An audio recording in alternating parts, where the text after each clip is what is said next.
I woke up feeling deeply alone, feeling almost mournful in my soul, and I knew that I needed someone I could trust near me.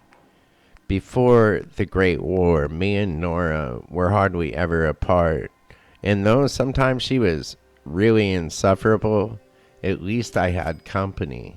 So I decided that I was going to go about making things a little better inside the house. I mean, after all, there was a lot of empty space.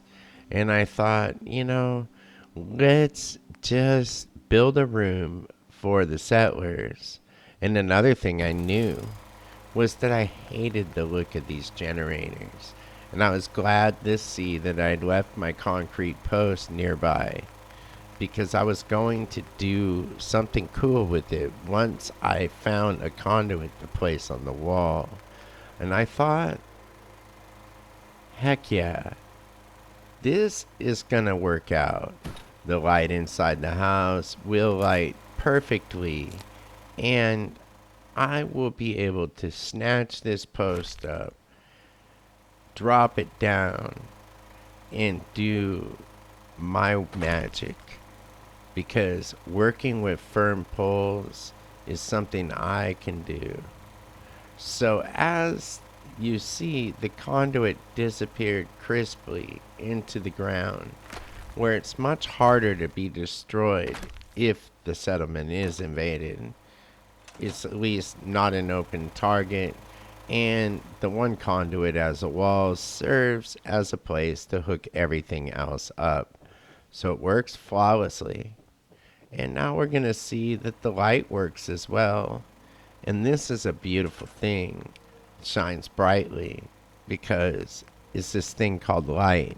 And that's what light does. It illuminates the subject. I was glad that the room was already shaping up to be at least a somewhat livable space. It had its sort of retro junky charm going on. And so I hung a Jamaica Plain picture up on the wall, an expedition of what's going to come, an expedition to, I don't know, maybe the museum has something cool there. I'm definitely going to have to go there. And I realized that I really don't have a lot of decor items, so I just basically did what I could to make things a little better, and at least the radio could help cheer things up. I don't know who this guy is at the Diamond City Radio, though. He is about as boring gets. And by boring, I mean it's kind of like really boring, like a real yawner. But the music shines. And so I listen anyway. Rumor has it that sometime back in the capital wasteland there used to be a cat named Three Dog who could really throw it down on the radio, and he spun those tunes like magic. And just hearing that made me mournful as well, because I missed the old times when things weren't blown up and there weren't green enemies and I didn't die, then respawn without even making any progress forward at all in the game because I'm in survival mode. And somehow I can still start over, but I have to start over. I don't get all the things unless, for some crazy reason, I sleep on it. If I do a bunch of stuff, then I sleep on it. Yeah, it works out for me. I wake up the next day and things are better. By the way, this is Chuck's shack. Chuck just, he's antisocial. I try to talk to him and he will barely talk to me, and most of the time he complains. He's not like Sinead, whom I'm gonna assign to the room that is the nicer new room that I just made. Because after all, if someone should hang out around here, it should be someone cool. And Sinead has proven that she is cool. She's the Messiah, the Wasteland Messiah, the Jet Queen. Sure, I was moving her near my proximity in desperation, in loneliness. I'm not trying for anything romantic, I promise. I cross my fingers. Okay, I cross my heart and hope to die. Stick a needle in my eye, I'm telling you. That's not what it's about. As a matter of fact, to prove it to you, I'm going to go ahead and make this room right here. And I'm going to let someone else live here. Someone female, I guess. Like Shayna. I'll let Shayna live in here. Shayna's cool. I can hang out with Shayna. I could talk to her. We got a fire pit out front. We've got chairs to hang out with at night. And, you know, we'll just get rid of this old truck. Because who knows what might live in it. And that way I can build her a bed. And that would be a great thing. I mean, after all, she won't be upset that her room is substantially smaller.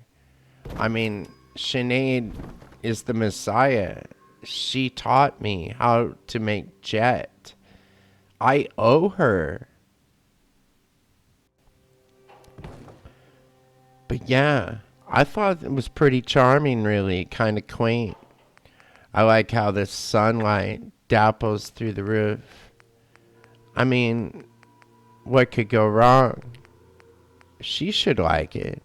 I don't have a lot of floor decor, and I'm sure she doesn't want some old fishing net or something.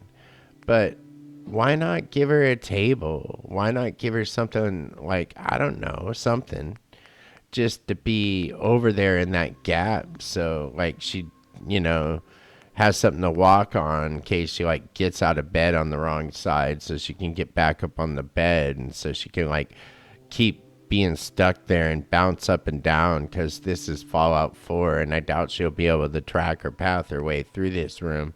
But that doesn't really matter. We'll assign her to the room and we'll pretend that she loves it, because that's how things are done in Fallout 4. I mean, you can only go so far, right? I mean, you can only go so far. It's like 76. As soon as you go over to Steam from Game Pass, you got to start over, baby. It's just the way it is. And that is such a bummer. You got to start over if you start from Xbox or whatever. And I mean, it's crazy. And it's the same way with 76. It's like, what? If you're going into the player test server, dude, you got to start over, man. You can't use your character. Well, excuse me, how am I supposed to test 4-star legendaries if I can't, like, use a good character? I mean, my character's level 20 out of the vault, bro. I figured pictures like with waffles and hot dogs and things like that probably would just make her hungry. I mean, the only thing we got to eat around here are good old watermelons. She's no prize, but I figured, you know, this sign would be nostalgic and remind her of the days we used to go to carnivals. I mean, what gal doesn't want a toss challenge sign hung right in front of her bed? Toss challenge. That was a fun game. I thought maybe I'd give her some decor, and I thought, you know, what gal wouldn't want an espresso maker so she can get wired on caffeine right when she wakes up? I mean, after all, I'm working her hard out there farming melons, right? So then I went outside, looked around, and I could see her walking off. And I was kind of like, huh, I don't know. I don't know. First off, I really love the idea of having Sinead as a roommate. And that's definitely going to be real. But now I'm starting to question that small little room. I mean, why did I waste my time doing that exactly? Man, only Todd Howard knows what the heck I'm up to. And Todd Howard doesn't actually even know anything. But I thought I'll assign Shayna to that room. I'll just do it. Shayna won't mind. She just won't mind. And so I did. And then I looked at the ceiling and I realized, man, she's going to be so unhappy if it's raining on her and she's in the same house with Sinead, who has an actual ceiling that doesn't leak. I mean, that is crazy why I thought that. And then I realized, the flop house needs a manager. And Shayna, she's a chick that kind of likes to feel important. So I thought, why not build her like her own space upstairs? She'll like it. And I'll make sure she likes it. And then that way, everybody just thinks that I'm rewarding the people who fought in the last battle. And Chuck wasn't here. And Chuck isn't very talkative. In fact, he's really rude when I talk to him. He complains. And he wore that beanie and he wears it. I practically want to fight him to take it away from him. Although, I don't want to seem like a dictator. I don't want to seem like some totalitarian. What is that word? I totally butchered that. But look, I don't want to seem like Little Rocket Man or something like that. I really want to, be slightly diplomatic so that when I do have to punish people and flail them within inches of their lives, I won't. I won't. I'll be clever about it. I'll move people around. You put personnel where you need them, and you put the expendable where they're expendable. Someday, Chuck might be one of those expendables. We'll see. No one really knows. But I took his beanie away, and I made sure that he was going to be sleeping in that little shack. He's got a bed, and he's okay. Don't think on it so hard. He's got a shorter walk to work, and that's better than everybody else. His assignment is right by where he lives. No rest for the wicked, right? So I decided to store Shayna's bed and start over and move to the upstairs loft at the flop house and really get that going. I got Shayna assigned to her bed. I started decorating. I was a wild man. I did all kinds of cool stuff for her just to try to make it right. I almost made her sleep in a boiler closet or whatever the heck that is. And that is really raw. That wasn't very nice at all. And as a matter of fact, that's like something Todd Howard would do. It'd be like designing a game where it's not available on multiple platforms, or if it's available on multiple platforms, it isn't universally playable throughout all of those platforms. I can't play with somebody on PS and I can't, nobody, I can't play with no PlayStation people whatsoever. And my, player test character, she frankly is just brand new. So dude, you can't expect much. And so I'm just trying to say, whatever. But I gave lockers, I gave chairs, I gave a reason to live to Shayna because, after all, she cut those Raiders to ribbons. That was her quote. And man, it's kind of true. So I was like, right on. Let's make this woman actually important. Let's quit pretending she isn't. Let's let her stay here because she kind of likes fighting those Raiders too. And if she likes to fight them, why not let her? Why not? It makes a whole lot of sense. So I gave her, the queen treatment. I mean, we all know that Sinead is the jet queen. But why not?